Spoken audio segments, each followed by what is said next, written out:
The EPCHS, heard everywhere podcasts can be found, and always at the EPPodcast.com.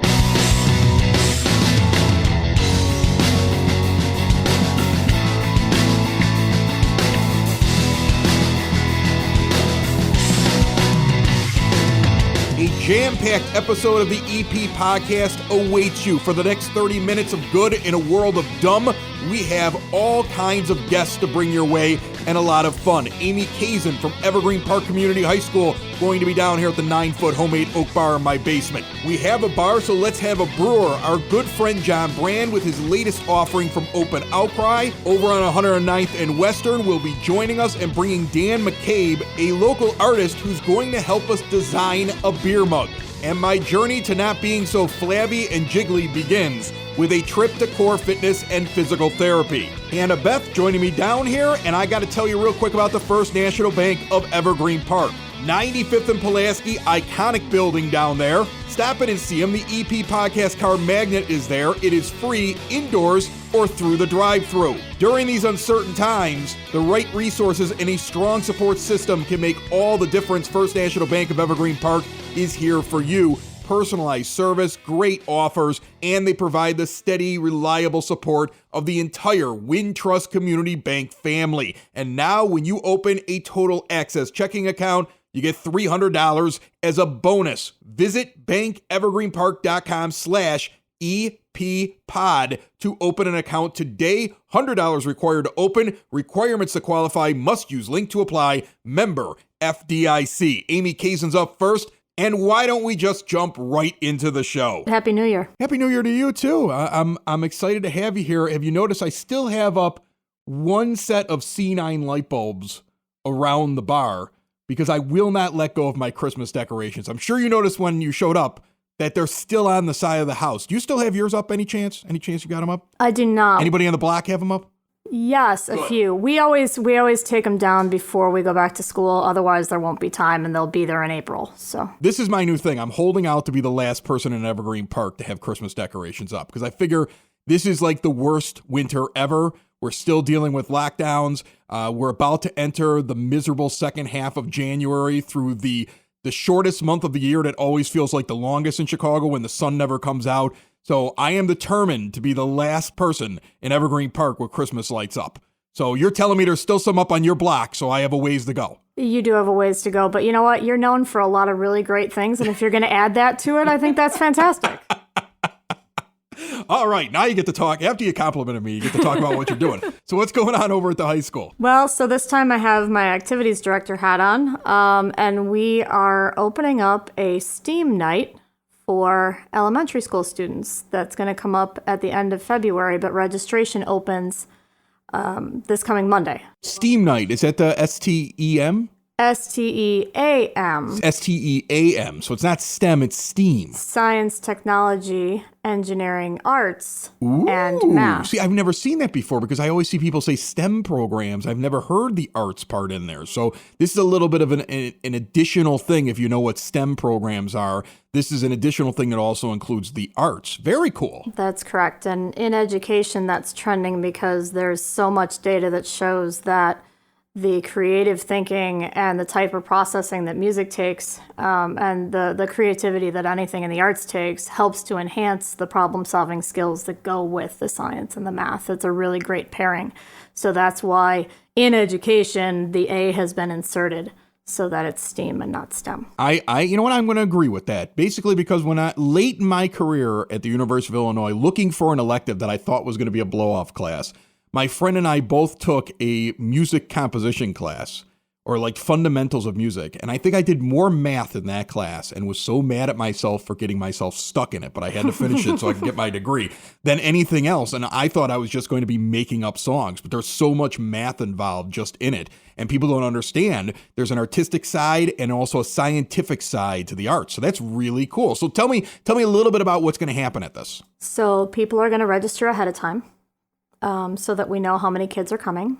And because we're still in the pandemic and we don't know exactly what regulations are going to be like by that point, we're going to put together a supply kit for each child with all of the things that they need to do all of the activities. and families can either pick them up at the school or we'll deliver them to the house. That night, they're going to sign in to a Zoom meeting with however many siblings are there. It's one device for the whole family. Okay.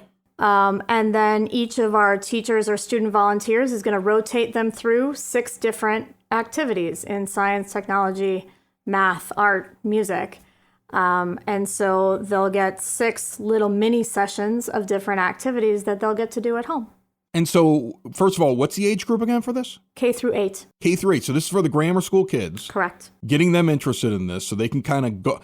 I kind of just imagine my son doing it and dragging his little brother who's only in kindergarten along. Mm-hmm. But he would probably like just have fun sitting with his brother trying to do this thing and figure these things out. Is there a prize if these kids, like, is this a contest or just like an activity? It's an activity. It's not competitive because we want them just to enjoy the experience, but there's also no cost. All the supplies and all the instruction are absolutely free. You know, we just want the kids to have an opportunity to explore the different subject areas, and they get to do it at home. Another free activity. I'm going to tell you something. I have been astounded by, it seems like as the year started off, there was already things like this happening in Evergreen Park, but we just had on Nikki Seidel from the library, and she was going through the free tutoring and the free career change and resume help and all the free Wi-Fi hotspots that they're handing out at the library. And they've gone into this like support the community type thing. And this is also a really cool thing that the school is doing. Very neat what the high school is doing, Amy. Yeah, it's actually an annual event that we've typically done in person. And obviously once things open up again, we'll be able to do that in person again. But just like a lot of the other things that we've done this year, we didn't want to just let it pass by because things are a little bit challenging. So we just reinvent and repurpose. Yes, and which is good because my kids need activities because I'm going to kill them all. They need something to do at this point. I understand that vibe. Well, this is an hour and a half of fun that's educational, and it's in 15-minute little time slots. So if there's something that they don't like, wait 10 minutes and we're going to the next thing. That's awesome. So again, how do people sign up for it and be a part of this STEAM program that you guys are doing? Sure. So the event itself is on February 25th from 5:30 to 7. But we're going to open up registration through a Google form, and space is limited, so it's a good idea to jump in early. And the link for the registration form will be both on the website and all 3 social media platforms, Facebook, Twitter, and Instagram. All right, so go to the Evergreen Park High School website or follow their Instagram, their Twitter, their Facebook, all that stuff like that. Get the link, get in, start registering now. It is at the end of February, but space is limited if you want to get your kids involved in this. A really cool program. Anything else going on over at the school? You guys, you back in there? You getting back in there? What's going on? We are right now remote until February 12th, but the musical has started in person. We started rehearsing in person. That's going to be at the end of March. I just saw a tweet that said that boys swim is starting practice tomorrow. So IHSA is starting to open up some of those athletic practices. Chess and Scholastic Bowl have been competing. Mathletes is doing regionals next week. There's still a lot of great things going on. Anything that opens up is a good thing, Amy, because as I said, I'm going to kill my kids. And folks, before I continue this podcast, I want to tell you a little bit about my friend, Larry Liebforth. Larry was born and raised right here in Evergreen Park and has been in business for almost 30 years. I continuously see him volunteering his time with local sports associations, helping out the kids, helping raise money for charity. And what you need to know is that Larry is there in case you need some help as well. For nearly 30 years, the law offices of Lawrence G. Liebforth have been handling every kind of law you can think of, from personal injury cases to real estate dealings. If you need a will drawn up or representation in a criminal case, it's good to know you have local representation available, rooted in the community, with decades of experience. Located over at 4001 West 95th Street in Suite 200. Give him a call for any of your legal needs. 708-499-6300. The law offices of Lawrence G. Liebforth, here to help you.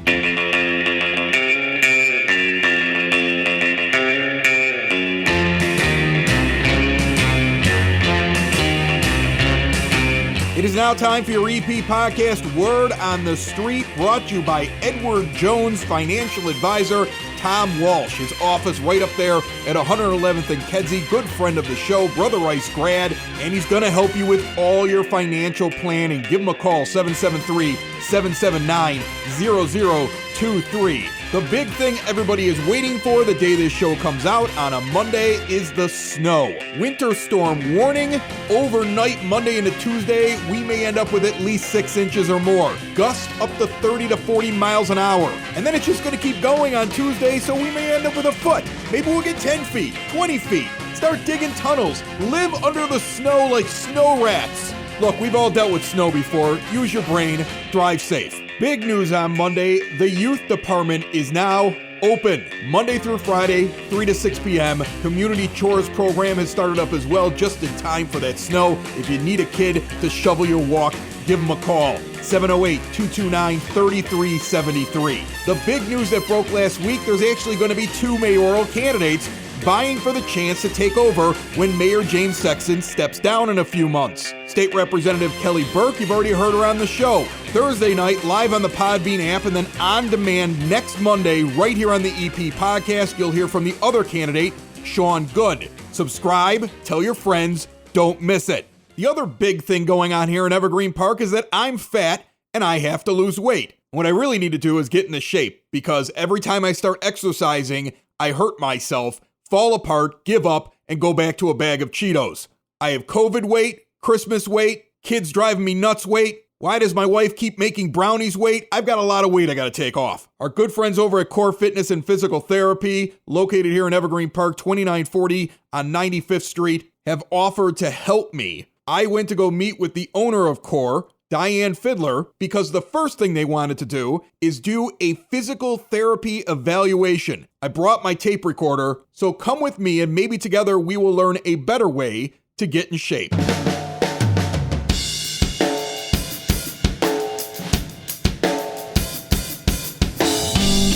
All right, so I come walking into Core Fitness and Physical Therapy. I'm wearing my loose pants because I'm fat. And to be honest with you, Diane Fiddler, who is the owner of this great establishment, who we've worked with before here in Evergreen Park. These are the only pants that fit these days. I'm a big blue jeans wearer. I'm down to one pair that I'm wearing. That's my big pair. That used to be my comfortable pair, and now they're my everyday pair. So it's basically sweatpants all the time. And I want to get back into working out, but I also have had an Achilles injury, aches and pains and stuff like that. So best way to go about it is have you come in and do a physical therapy screening evaluation to see what areas need strengthening, where you might have to work a little bit more on your past injuries, and most importantly, make sure you don't re-injure yourself. Right, yeah, because that's what I'll do, because I'm a big dumb animal, and I'm constantly hurting myself. I thought it was funny. I came walking in. The first thing you did before we sat down here to do the physical therapy thing is you made me walk up and down the hallway. What are you looking for when I'm doing that?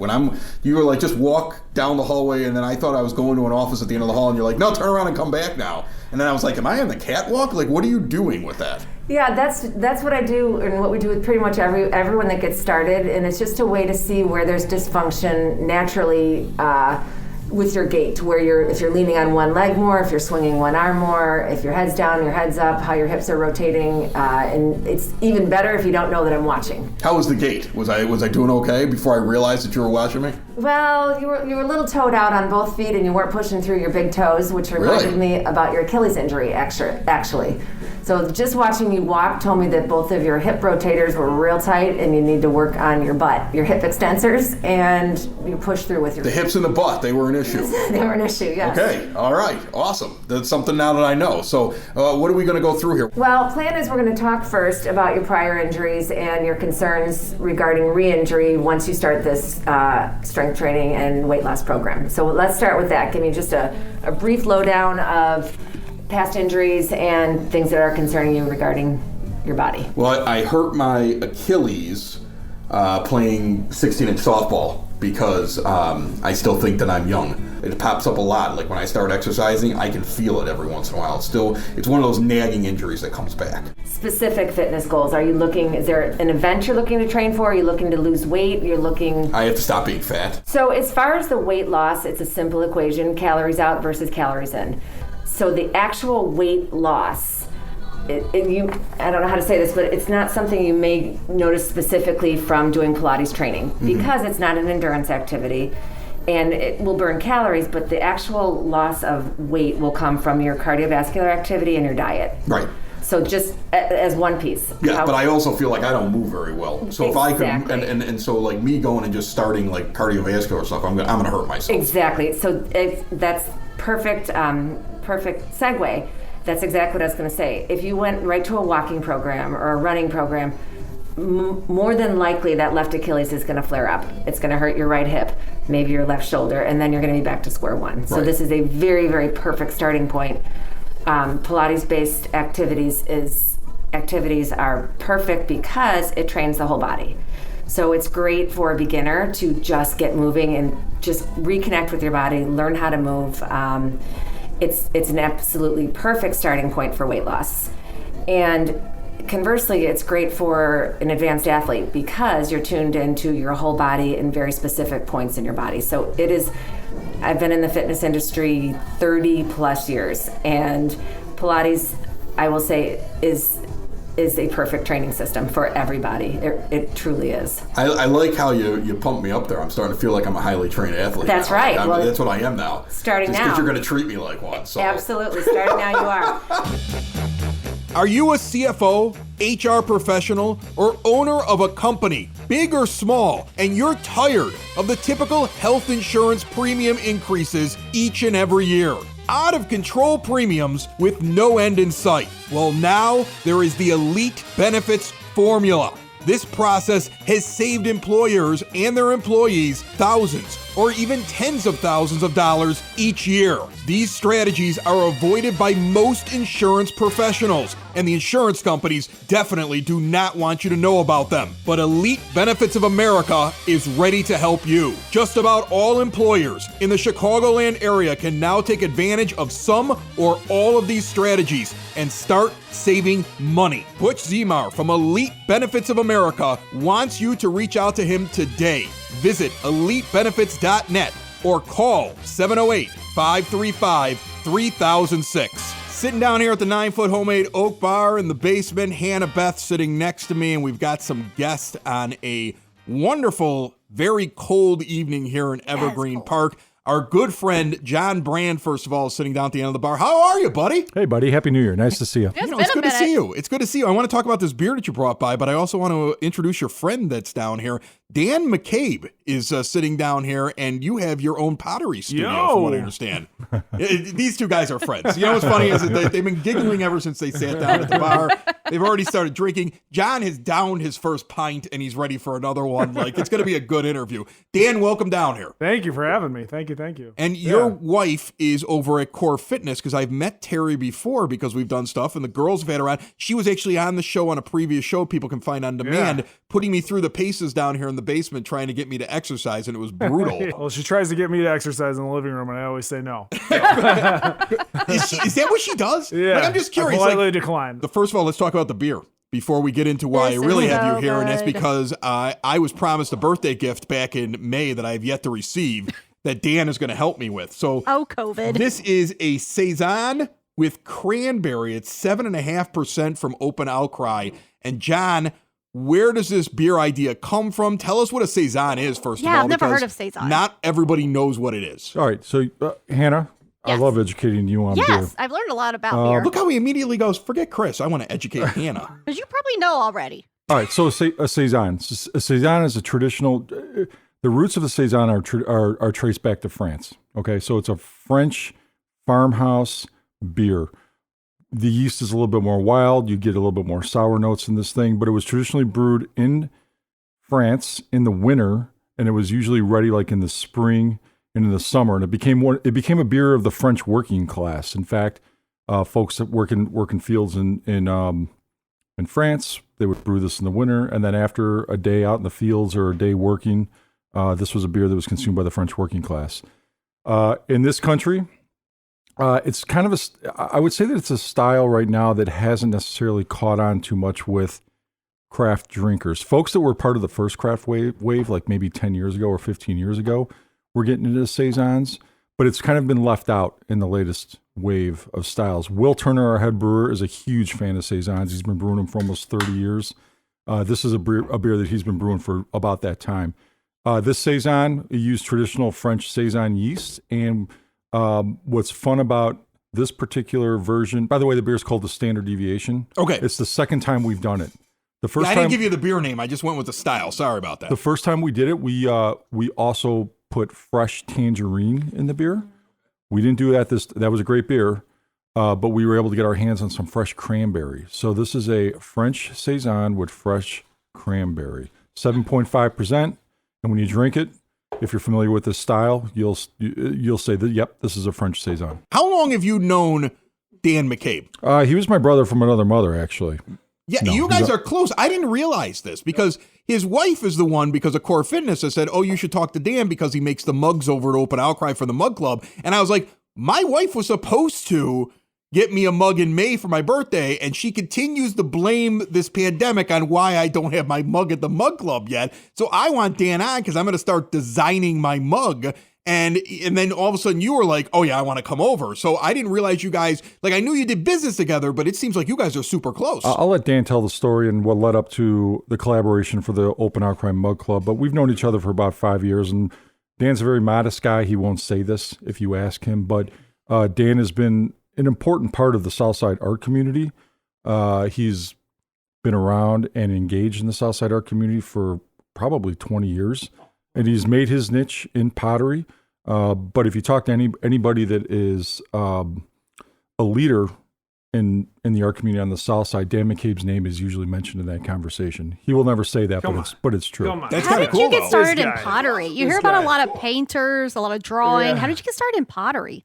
Yeah, I guess I've always been like, You saw Ghost and you were like, I want to do that. yeah, I Is saw what that movie. happened? You see that movie? You saw Yeah, Ghost it was and you were awesome. like, Yeah. I'm going to totally pull that move on every For sure. college co-ed I meet. We've done that in his did, pottery right. studio. I got that on a YouTube video. Yeah. That's my exercising. Yeah. Yeah, that's why he doesn't exercise. Working up a sweat. Yeah, Right, the pottery exactly. studio. Look, yeah, if for it sure. works, it works. It's physical. You know? What the heck?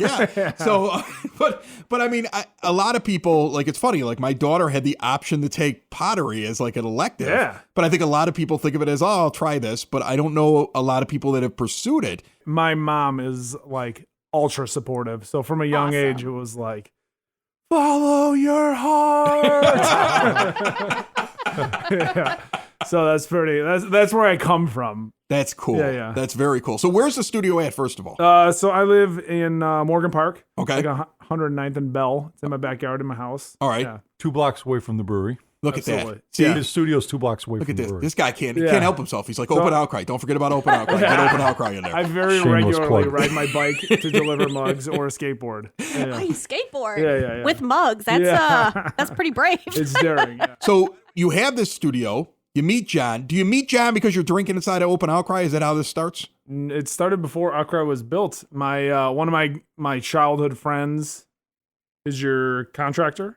He helped in with the parts? build. He helped Yeah. with the build out. Yeah. And so we met. He introduced us at my house at the St. Patrick's Day parade. Okay. So John crashed with my buddy Nate, Crashed. and that's how we met for the first time. But I knew who Dan was. I knew who Dan was because I have a lot of friends in the art community on the South Side.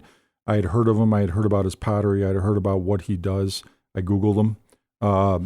And Googled him. and Up until that point, you sounded so high class. I have friends in the art community, and then you just went with I Googled. I him. gave him a goog. yeah. Well, there's a reason for me mentioning that because Dan is one of the leaders, pottery or potter leaders in this country. Wow. I mean, there's only a handful of folks that are making a name for themselves in pottery, and he's one of these guys. I he's like just too leaders modest in to pottery mention there, but he Potter actually called you a leaders. potter leader. Holy cow! Yeah, That was like a whole new word. Yeah. You're a potter leader. Potter Listen, leader. When you step inside the potter community, Yeah. Oh God. At this point, Oh my God. I'm just enjoying this. I'm at the bottom of the barrel. John Brand's coming off a 2-week vacation. I've never seen somebody more relaxed and Dan happy in my entire is a life. thought leader in the pottery community. Pumping me up. Yeah. Thank All you. Thought leader. So Thought you guys leader. come up now. Now, John, of course, is one of the greatest promoters I've ever seen in my entire life. If he wouldn't have owned his own brewery, he would have been I would have promoting been in the circus. Right, Yeah, or he would have circus been for walking down the ramp in WWE yelling Brock Lesnar. Like he's Paul Heyman. The man understands how to promote. He knows how to market. So he obviously sits there and goes, I want to have a mug club, and he comes to you, right? You didn't come up with the idea. I think It's got to be the him. opposite, right? Really? It was. I That did is not true. invent the That mug is true. club. No, that is true. Yeah. He came up with the idea of making you mugs. Yeah, probably. He probably you said, might have been wouldn't it be thinking of great it if for I sure. made mugs? And you were like, what if we made it a mug club? The mug club was something that we wanted to do. Okay. We also wanted to source the porcelain and the mugs locally. You do everything in local. steps. That's like your thing. You do everything local. In steps, Dan. Right. Yeah. So you jump in there, and now what you do, take me through this, because the idea is I buy a mug club membership. I know I get like, what, $1 off everything that I get in there or something like that? Correct. Okay. So I get a mug, and I get my mug is sitting on a shelf, cleaned and ready for me, sitting in its own little private cubby whenever I come walking in. But it's personalized.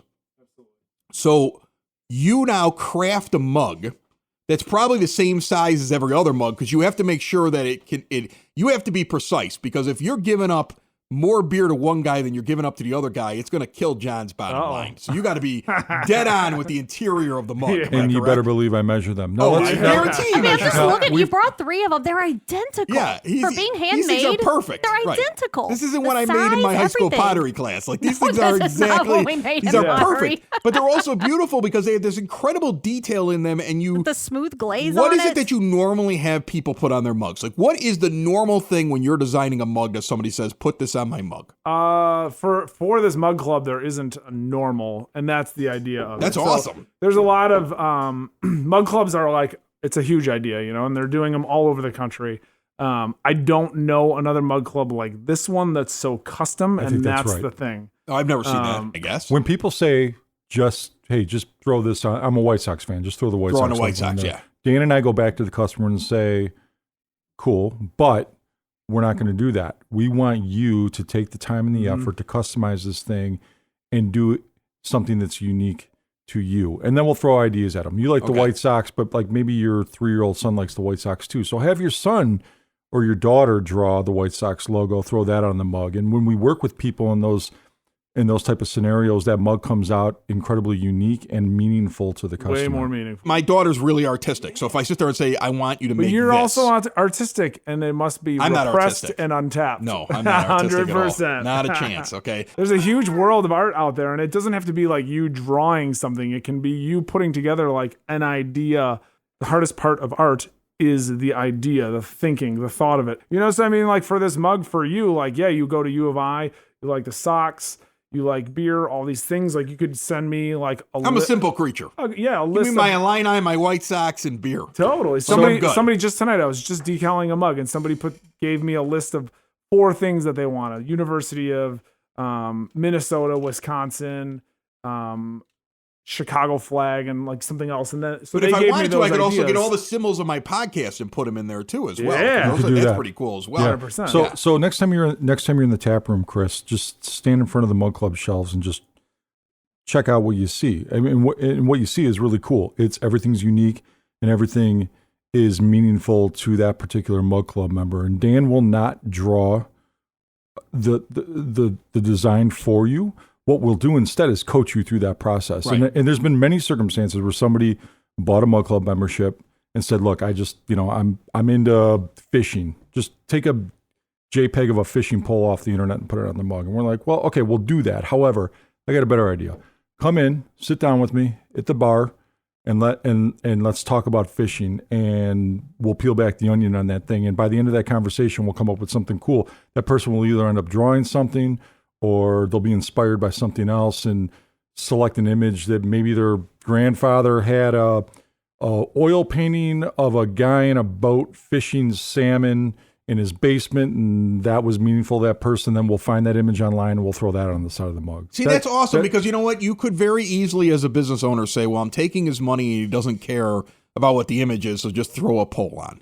and be like, all right, man, shrug your shoulders and move on. And the fact that you sit down and you're like, no, come on in here, let's sit down, and we'll work this thing out. I think that is what's missing not only in business, but in like the whole world right now. For sure. There's just a lack of connection between people. And that is awesome that you still have that, John. I mean, I think that's why you're down here so often, because I just like hanging out with John. And now I've got Dan here, and he's Mr. Artistic, and he and I, we're going to recreate Ghosts as soon as the microphones go off. Building relationships, supporting the community, and service.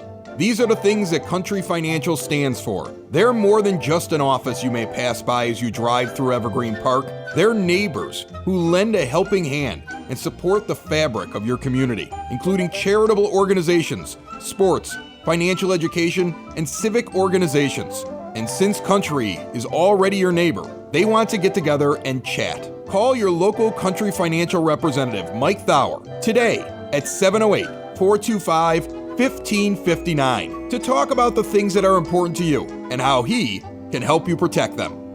All right, so Diane just put me through the paces and once again made me walk down the hallway. And this time I was a little self-conscious because I'm like, now she's checking out my hips and my butt problems. But now we did a bunch of stuff, and I found out that my feet are always separated in the wrong way, and I'm not using the right muscles, and I basically have just not been walking right my entire life. So besides that, I learned a lot. I learned a lot of ways that how to exercise more efficiently, and that's really what Pilates is, right?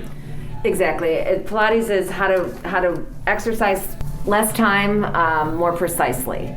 So, and I wanted to just kind of jump in. You haven't been walking wrong your whole life.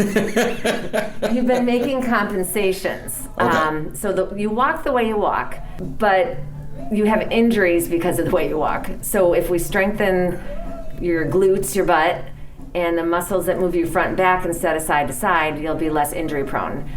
If you were to jump in with a regular exercise program, you would retrain the muscles that are already used to walking the way you walk. Okay. So that's the difference, is it's not that you walk wrong, it's that those muscles are so used to walking in that fashion that sets you up for some injuries. So Pilates-based exercises are going to help you retrain your muscles to work in the proper sequence and more efficiently. So now what's the plan next? Like, what's the next step now that you know what needs to be worked on with me? So I would definitely recommend a few individual sessions, mostly because you're brand new to this concept and idea. Right. So a few individual sessions to teach you how to do the movements properly so that you become aware of the dysfunctions, if you will, and you can learn how to do them yourself independently. So how many people you got here that are therapists, like who do these sessions? Like, you have a huge set of pictures on the wall. How many people you got here? Well, we've got 42 ladies in total. I only ask because I want to know how many people are going to be involved in my glutes and my butt problems. Everyone's going to be looking at your ass. Another show isn't wrapped up. Another show's in the books. Another show isn't wrapped up. And then by the looks, it's gonna be a good one. And we'll see you next week. And the nude is basement. And the nude is basement. Another show is wrapped up. Another show is wrapped up. Another show is wrapped up. And it's in the books. Another show is wrapped up. Another show is wrapped up. And by the looks, it's gonna be a good one. Nudie's Basement. Broadcast Basement. The Nudie's Basement.